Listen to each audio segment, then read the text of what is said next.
Morena. Ha concluido la segunda ronda de preguntas, por lo que se concede el uso de la palabra al licenciado Marcelo Ebrard para responder las preguntas planteadas en esta segunda ronda en una sola intervención.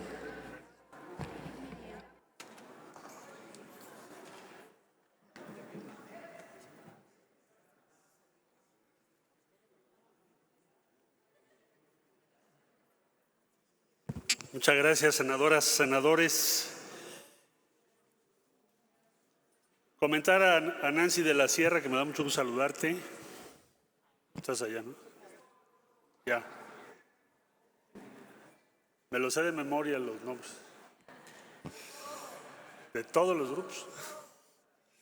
Bueno.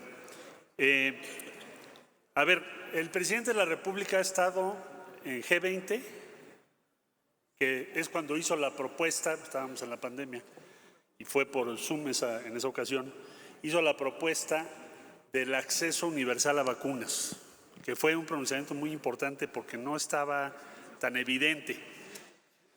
Y eso nos llevó después a la resolución que presentamos en la ONU. El presidente estuvo en el Consejo de Seguridad de la ONU, en Nueva York, en el inicio de sesiones presididas por México, y propuso ahí hizo varios planteamientos muy relevantes, especialmente en la perspectiva de cómo va a sobrevivir el multilateralismo en este mundo que estamos viviendo. Porque hoy la gran preocupación que tenemos es que la tendencia va a ser a paralizar los organismos multilaterales y a crear sistemas distintos en competencia. Entonces la percepción general va a ser el multilateralismo es ineficaz. Entonces vamos en esa dirección. Entonces lo que decía el presidente es, tenemos que darle una base de legitimidad a la Organización de las Naciones Unidas, atendiendo el tema de la pobreza extrema. En aquella ocasión así lo planteó. Bueno, entonces el presidente ha estado también, desde luego, en las reuniones bilaterales, en la cumbre de América del Norte. O sea, en pocas palabras, tenemos un presidente que ha estado participando en los principales foros globales. También convocó una cumbre de CELAC aquí, él la presidió, de la Comunidad de Estados Latinoamericanos y Caribeños. Y yo he estado representando a nuestro país en muchas otras ocasiones. Yo creo que sería, la discusión más bien es en cuáles debe ir y en cuáles no. Y esa es una decisión que cada presidente toma. En el G20 va a ocurrir lo mismo este fin de año, seguramente en Bali, por parte de diversos países. Y a mí me parece que en la medida en que el presidente conduce la política exterior y participa en lo que le parece a él que es decisivo, igualmente lo hacen los demás presidentes del mundo. O sea, no vería yo una diferencia en eso. Al contrario, ha estado, me parece, en los momentos decisivos. Y si no, nosotros lo representamos. Respecto al tema de los nombramientos que señalas, bueno, hemos estado haciendo un esfuerzo para que el porcentaje general de representaciones de México, estoy hablando de consulados y embajadas, pero también de las delegaciones mexicanas, a la COP y a todas las diferentes instancias que tenemos que ir, vaya teniendo un incremento sustantivo en la participación femenina. Para eso tenemos algunas restricciones, porque la velocidad con la que puedes cambiar, por ejemplo, todas las nuevas generaciones, acabamos de hacer un concurso, como sabes, para ingreso al servicio exterior es plenamente paritario, pero no era el caso en años anteriores. Entonces no es fácil que por disposición del titular se modifiquen las normas vigentes para los ascensos y los ingresos al servicio exterior. Pero en fin, coincidimos y estamos en esa tendencia. Ahorita vamos en 32% de todos los nombramientos femeninos y queremos rebasar pronto ya los 40%, que nos acercaría a la meta de la paridad en esta administración. En lo de cultura, es la posición mexicana, es lo que sostuvimos ahora en Mundiacult, que se incluya la dimensión de la cultura, y ahí también mencionarles, además de que apoyamos que se incluya en las metas de desarrollo sustentable o sostenible, que el acuerdo y el avance que México está logrando en recuperación de su patrimonio histórico es notable. Esto no solo en el número e importancia de las piezas que hemos recuperado en esta administración, que ya rebasan 9,000, sino en cuanto a que está empezando esto a tener un impacto mucho más allá de la comunidad de estados. Por ejemplo, en el caso de los carabineros italianos y del fiscal de Distrito de Nueva York, el criterio legal que están aplicando es lo que México sostuvo durante décadas, que es quien subasta o vende una pieza tiene que demostrar el origen legal de la pieza, no al revés, como estaba establecido en muchos de los países. Entonces, cultura, recuperación del patrimonio histórico, totalmente de acuerdo. Y gracias por sus comentarios, senadora. Cora Cecilia me dice, bueno, ¿qué resultados hemos obtenido en las recientes visitas que hicimos, particularmente en la India? Bueno, la India, Corea, menciono algunos. En el caso de la India ha sido muy fructífera la visita. Se hizo un acuerdo regulatorio, ya un memorándum de entendimiento de nuestras agencias regulatorias en materia sanitaria, que no las teníamos, y eso limitaba la presencia de los medicamentos producidos en India en México. Otro avance significativo es el Consejo de Investigación Científica e Industrial entre la MEXID y la India. Ese va a funcionar como un acelerador tecnológico y científico. Tenemos otro acuerdo muy relevante que ya mencioné, pero ahora les doy más detalles, del Instituto de Nutrición con el Instituto Politécnico Nacional para traer a México una terapia celular, inmunoterapia celular adaptativa. Esto básicamente son terapias de células T con receptores de antígeno quimérico. En pocas palabras, inmunoterapia la más avanzada que hay hoy en el mundo.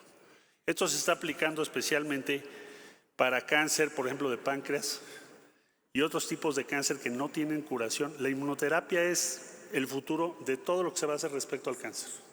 Esto puede significar para México ponerse al día en términos de la aplicación de estas terapias. Y por eso nos interesó mucho la visita, me acompañó el doctor Kersenovich y fuimos al punto específico donde se está haciendo esta inmunoterapia, que la vemos muy bien, con un gran interés para empezar a aplicar en México en 2023. Se va a hacer ya el convenio de transferencia de tecnología y una serie de normas que tenemos que cumplir. Y también se hizo un acuerdo de asociación estratégica y transferencia de tecnología de una empresa que se llama Cipla, que es de las productoras más importantes de oncológicos, antirretrovirales, medicamentos para enfermedades respiratorias, y Birmex, que como ustedes saben, Birmex durante las últimas décadas se fue desmontando, perdió su capacidad. Birmex era el principal productor de vacunas de América Latina, era el número 1 hasta la década de los 80, todavía entrando a los 90, y se le dejó sin esa capacidad. Y una de las principales prioridades del presidente es que esto se modifique, porque si no, la próxima problema que tengamos de una pandemia, vamos a volver a tener que ir a otros países a buscar las vacunas. Y cada día que no tienes las vacunas, pues son miles de personas que pueden perder la vida. Entonces, esto con la India me parece muy interesante que ustedes tengan conocimiento. Con Corea también tenemos, varias cosas. Hicimos un convenio para que Corea participe junto con el INSABI en medicamentos, materiales de curación y vacunas, y Corea va a participar en más de 2,000 claves que quedaron desiertas en la licitación internacional de medicamentos. Esto es una reunión que se hace cada semana en Relaciones Exteriores. Participan las embajadas de México. Yo diría que nuestras embajadoras y embajadores se han tornado especialistas en medicamentos, porque es la prioridad nacional, garantizar medicamentos a buen precio, que tengamos todos en tiempo y que tengamos lo más avanzado tecnológicamente que tengamos disponibles. Con Qatar vamos a tener y tenemos un acuerdo, un protocolo para protección de las y los mexicanos que van a asistir al Mundial. Por eso tenemos que tener un Centro México. Tienes que tener un punto de referencia con los protocolos para cuidar, defender y proteger a nuestras aficionadas y aficionados, pero sí tenemos también que entender que hay que cumplir las normas que tiene ese país. Entonces ha sido una negociación compleja, pero ya tenemos un protocolo hecho. ¿Esto qué quiere decir? Bueno, que a las personas que no son creyentes de la ley islámica no se les aplica ese código legal, sino el código legal comúnmente aceptado. Luego les doy más detalles sobre esto, pero este es un punto muy importante. El consulado en Bombay, ¿por qué en Bombay? Porque es la sede de la industria de las principales empresas, no de todas, pero de las principales empresas de la India. Entonces, ese consulado no tiene como objetivo la protección de población mexicana, que es muy pequeña ahí, sino tiene como objetivo toda la relación económica y el seguimiento de lo que les acabo de describir. Por ejemplo, de esa inmunoterapia podemos salvar miles de personas. Eso es de lo más relevante que puede hacer la Cancillería. Lograr que esa tecnología llegue a México y se aplique y que salvemos vidas. Ese es el objetivo estratégico. Para eso fuimos a esos países. Y también, si me permiten comentar, en el caso de Japón, que en México tendrá lugar en marzo de 2023 el STS Forum. ¿Qué es esto? En Japón todos los años se hace un foro que es uno de los más grandes del mundo, de la comunidad científica, las instituciones que promueven ciencia y tecnología y las empresas que más invierten en ciencia y tecnología en todo el mundo. Son más de 1,500 asistentes. Y después de varios años, por instrucciones del presidente López Obrador, que invitó a su fundador, el señor Koji Omi, que fue ministro de Ciencia y Tecnología de Japón, lo invitó a su toma de posición el presidente y vino. Y el presidente le pidió que este foro se trajera a México. Y vamos a ser el primer país de América Latina que va a tener este foro en marzo de 2023. Es un foro sumamente importante. Solamente les doy un dato para tratar de compartirles por qué la preocupación y ocupación del presidente en esta materia. Japón tiene registradas al año más de 50,000 patentes, lo cual le convierte en el país número 3 en número de patentes. No per cápita, sino el número total. Nuestro país oscila entre 216 y 350 patentes al año. Entonces, ¿por qué es importante tener este foro y traer esta comunidad? Pues para impulsar la creación de valor tecnológico y científico en México. Entonces, va a ser en marzo de 2023. Y con China tenemos también muchas iniciativas. Estamos trabajando con 26 universidades y centros tecnológicos de China para acelerar el desarrollo desde comercio digital hasta electromovilidad. Entonces estamos trabajando con todos esos países. Ese sería el reporte que les puedo compartir. Dice Israel Zamora con toda razón, que además me da gusto saludarte, senador, que la política exterior debe ser una herramienta para el pueblo con resultados primordiales, efectivos en la vida cotidiana. ¿Cómo se traducen estos? Mencionaba él, bueno, yo diría que la experiencia más intensa que hemos tenido en la Cancillería ha sido el tema de buscar las vacunas, el estrés, la angustia de conseguir las vacunas, de llegar a las cancillerías de otros países, ver una fila de países antes que nosotros, que nuestros principales aliados nos decían, vente mañana, nada más que me sobren, te hablo, porque hoy no tengo. Razón lógica, cada país tenía su presión. O sea, ese fue el estrés más grande que hemos vivido en el servicio exterior en la Cancillería. Yo diría que no en este periodo, en muchos años, porque tiene que ver con vidas de personas, de mexicanas, de mexicanos. Entonces, efectivamente las vacunas mostró la eficacia de embajadoras, embajadores del Servicio Exterior de México y de su Cancillería.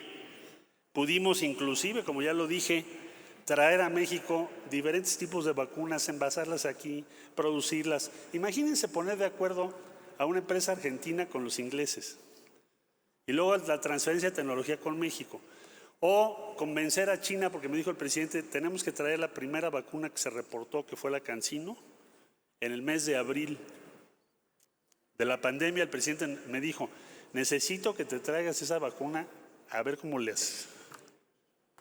Y llegaron a México para el mes de octubre de ese mismo año. Entonces, tiene razón lo que dice Israel. Eso es la tarea que tenemos que lograr. Ahora hay que prepararnos para la que siga. Para eso estamos yendo a la India, Corea, todo lo que acabo de decir. Que México esté mejor preparado para la que sigue.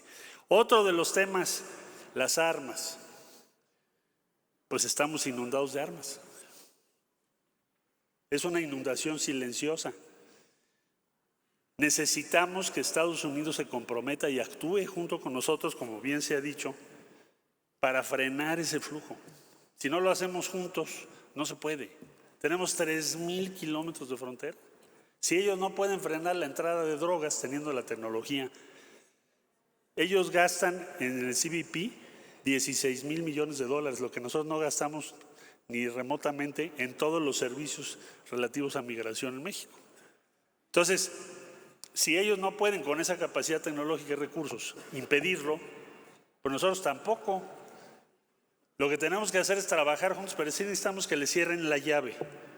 Y vemos con aliento algunas de las reformas de ley que el presidente Biden ha impulsado, se lo tenemos que reconocer. Sobre todo la última, en materia ¿de qué? De que sea un delito el que prestanombres o intermediarios introduzcan armas hacia nuestro país. Eso es importantísimo, hay que reconocérselo. ¿Qué tenemos que lograr ahí? Reducir a como dé lugar el número de armas que hay en México. Ese debe ser nuestro objetivo todos los días. También tiene que ver con la vida cotidiana, nuestra seguridad.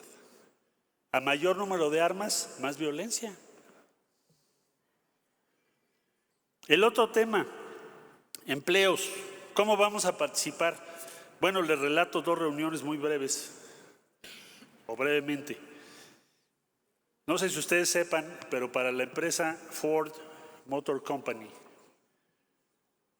México es el país número 1 en productividad mundial. Su planta número 1 está en Cuautitlán. Es una empresa bastante robotizada. Ahora la mayor parte del personal que tienen es todo lo que son mantenimiento y apoyo. Y están produciendo vehículos eléctricos que están enviando ¿a dónde creen? A Noruega. Noruega, Suecia, Alemania. Se producen en Cuautitlán. Hablé con el CEO de la compañía hace poco y le digo, ¿y cuál es la número 2? Me dice, Hermosillo, Sonora. Y le digo, ¿y qué piensas de México respecto a las inversiones que vas a hacer de reshoring? Me dice, pues me voy a llevar a México como 160 empresas que hacen diferentes cosas, que están en otras partes del mundo, donde hoy tenemos preocupación, inseguridad o guerra, y las vamos a traer a México. Pero lo mismo les puede decir el directivo de Safran, que acaba de venir, que hacen las turbinas más avanzadas del mundo, hacen el fuselaje de Boeing y Airbus, y esa empresa, que ya tiene en México 19,000 trabajadores, este año va a ser otra planta en México, y así les puedo dar otros ejemplos. General Motors, igual. ¿Cómo va a participar México? Va a participar, porque ya lo está haciendo, promoviendo ese tipo de inversiones que tienen que ver con empleo y valor a nuestra economía, agregar valor a la economía de México, todos los días. Y ese es el planteamiento que el presidente le hizo a Biden, por eso reanudamos el diálogo económico de alto nivel. Alejandra del Carmen León, tráfico de armas, tiene toda la razón. Una frase muy buena dice, el mercado de Estados Unidos es el más grande de armas del mundo y es el más desregulado, tienes toda la razón. Les aviso, les comento, les comparto que el día 10 de octubre, el lunes, presentamos la segunda demanda. Esta segunda demanda, además de la apelación que ya referí, está destinada o se va a presentar en Arizona y tiene como objetivo aplicar la nueva disposición legal de los Estados Unidos, que ya referí, de ahora apenas del mes de julio, que establece que es un delito el que seas prestanombre o introductor de armas hacia otro país o hacia otra zona en donde están prohibidas las armas. Entonces esto nos va a permitir que sea la primera aplicación de esa disposición legal. Es la segunda demanda y si tenemos que presentar una tercera, lo haremos. Y si tenemos que presentar una cuarta, lo haremos. Y el eje de toda la discusión que vamos a tener ahora en octubre, la semana que entra, va a ser la reducción del tráfico de armas por parte de Estados Unidos hacia México. Y no vamos a desistir jamás de esto, porque tiene que ver con nuestra seguridad y la paz en nuestro país. Tiene la razón la senadora. Me dice, bueno, ¿y si no hace nada Estados Unidos, va a ser uno de los temas principales ahora en la reunión de seguridad? Sí, claro, va a ser el primordial. Nosotros ya tenemos datos de que este posicionamiento de México está provocando ciertos resultados.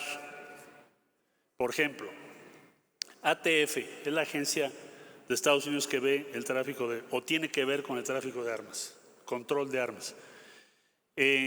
Rastreaba de 15 a 16 mil armas al año. O sea, rastrear quiere decir que le damos el registro del arma que se aseguró en México y nos tienen que decir quién la compró y quién la distribuyó y a quién se la vendieron. Eso pasó de 15 o 16 mil promedio anual a 35 mil, 40 mil en el último año. ¿Por qué? Por la insistencia y el trabajo que estamos haciendo bajo el entendimiento bicentenario. La otra, del 20 de abril de 22 para acá, nos han reportado o hemos participado en 193 remisiones o presentaciones de la Autoridad Federal Norteamericana relativas a tráfico de armas de fuego, cosa que nunca había pasado antes. Llevamos 193. Y en curso tenemos 278 investigaciones. En síntesis, creo que sí está teniendo algún efecto, sin que eso quiere decir que ya logramos todos los objetivos, pero sí está teniendo un efecto que México insista, presente las demandas, tengamos en el entendimiento bicentenario como eje de nuestros objetivos reducir el tráfico de armas y tener métricas. Entonces sí está teniendo resultados. Pensaría yo que como va a ser el eje del diálogo la semana entrante y del informe del primer año del entendimiento bicentenario, que sí vamos a tener resultados mejores cada vez hacia adelante. Y por lo tanto, creería o estaría hasta ahora con la evidencia de que el gobierno de Estados Unidos entiende que esta es una prioridad y un reclamo, una exigencia legítima, válida de México para tener éxito. Gracias por los comentarios y les mantenemos al tanto del avance que se tenga con esta demanda que vamos a presentar el día lunes 10 de octubre. La senadora Beatriz Paredes, mucho gusto saludarte, Beatriz. Ya te vi por allá. Sí. Alicia Bárcena es una súper candidata de lujo para el Banco Interamericano de Desarrollo. Hizo un papel espectacular en la CEPAL. Tiene el respeto y el cariño, diría yo, de buena parte de América Latina, si no es que de toda América Latina. Y ahora lo que tendremos que hacer, pues es una tarea, nada más para darnos una idea, recordar que el BID tiene 48 países miembros. 26 son de América Latina y el Caribe, además de Canadá y Estados Unidos, pero hay 20 extracontinentales. Por ejemplo, México tiene el 7.29% de las acciones, pero Japón tiene el 5%. Está Francia, está Italia. Entonces, ¿quién es el país que tiene más acciones? Estados Unidos tiene el 30%. Argentina tiene el 11.3%, Brasil el 11.3% y así sucesivamente. Bueno, pues ahora habrá que hacer toda una tarea de diálogo, de relación, pero sí sería, creo yo, muy positivo que alguien con ese conocimiento de América Latina pues pudiera estar en el banco. Nosotros nos opusimos a que llegara Mauricio Claver. No hago leña del árbol caído, pero sí les dijimos, es un error porque nunca ha habido un norteamericano que dirija el banco, primeras. Y segundo, es un error, pues porque es un personaje con una trayectoria de militancia que va a polarizar al banco en vez de… Y bueno, finalmente ya pasó lo que pasó. Entonces vamos a estar trabajando en ese tema. Respecto a CELAC o UNASUR, sí, lo de UNASUR lo hemos dicho en todos los ámbitos, que lo que tenemos que hacer es fortalecer la comunidad completa independientemente de que se tengan regionales, ¿no? Mercosur, UNASUR, el SICA, en fin, varios sistemas. La Alianza del Pacífico es otro sistema regional, que ahora vamos a tener la cumbre en México, por cierto. Ya nos confirmó Chile, Colombia, vienen los presidentes, va a ser interesante. Entonces, hay varios sistemas regionales, pero el que nos agrupa a todas y a todos los países de América Latina y Caribe es la CELAC. Por lo tanto, la prioridad nuestra sería fortalecer la CELAC, que por cierto nos vamos a reunir en Buenos Aires ahora en fines de octubre. Y les mando la información de lo que vamos a proponer para fortalecerla. Migración, México ha estado insistiendo, y creo que coincidimos plenamente en ello, en la movilidad laboral. Que empecemos a distinguir el fenómeno de la movilidad laboral y que la podamos hacer regular, predecible y proteger a las personas. Ya se incluyó como tal después de la Cumbre de las Américas y estamos a la expectativa de que se confirmen varias acciones en los próximos días, que vamos a estar informando sobre ese particular. Hay muchos temas, la frontera sur, en fin, que veríamos más adelante. Muchas gracias por tus comentarios, siempre tus aportaciones. Nadia Navarro, del Partido Acción Nacional, ¿por qué apoyamos a gobiernos como Cuba, Venezuela, Nicaragua? Bueno, ya expliqué nuestra posición respecto a Nicaragua. Venezuela, pues más que apoyarlos, lo que hacemos es mantener la posibilidad de mediación. Frente a esa posibilidad, la estrategia que se nos planteaba era Grupo de Lima, que acabó en un intento de golpe de Estado fallido y hasta preocupante, absurdo. Un alto funcionario de la administración de Estados Unidos declaró: es que nos fallaron 2 gentes en el golpe de Estado que previmos. Acabó en nada, en un fracaso estrepitoso. Y en cambio, mantener la capacidad de mediación para México posibilita que el diálogo que queremos promover pues se lleve a cabo. ¿Con qué otro país? Con Noruega. Estaríamos en una posición similar respecto a ese tipo de fenómenos. Mantener tu capacidad de mediación para promover un objetivo superior, que es que haya acuerdos y protección de derechos. Y lo mismo haremos en todos los demás casos. En el caso de Nicaragua no estamos haciendo lo mismo porque nuestra relación con el gobierno de Nicaragua es mucho más distante y difícil, honestamente. No para romper relaciones, pero no tenemos la misma capacidad de mediación, pero si la tuviésemos también la aplicaríamos o la buscaríamos. Y con Cuba le hemos planteado a Estados Unidos el punto de vista de que la política que llevó a cabo el presidente Obama, expresidente Obama, nos parece la más inteligente. En cambio de un bloqueo que llevan 62 años. Imagínate tú que tuvimos que enviar en plena pandemia diésel porque no les dejaban comprar gasolina para las plantas de luz de los hospitales. ¿Cuál es el límite de eso? Eso es una cosa increíble, ¿no? Así fue. Entonces, planteamos que ya esas sanciones son un error estratégico, no llevan a nada, producen un sufrimiento tremendo. Ahí está el caso de Venezuela, ahí está el caso de Cuba, pero casi todas las sanciones que han aplicado no han tenido resultados. Entonces, no es otra cosa que ser congruentes con lo que queremos resolver, plantear y proponer. ¿Cómo contribuimos al esquema de inversiones? Hay toda una organización en la Secretaría para eso. Llevamos ya un conteo de muchas inversiones, luego la última fue antier, que se logró en Querétaro, que es producción de motocicletas eléctricas.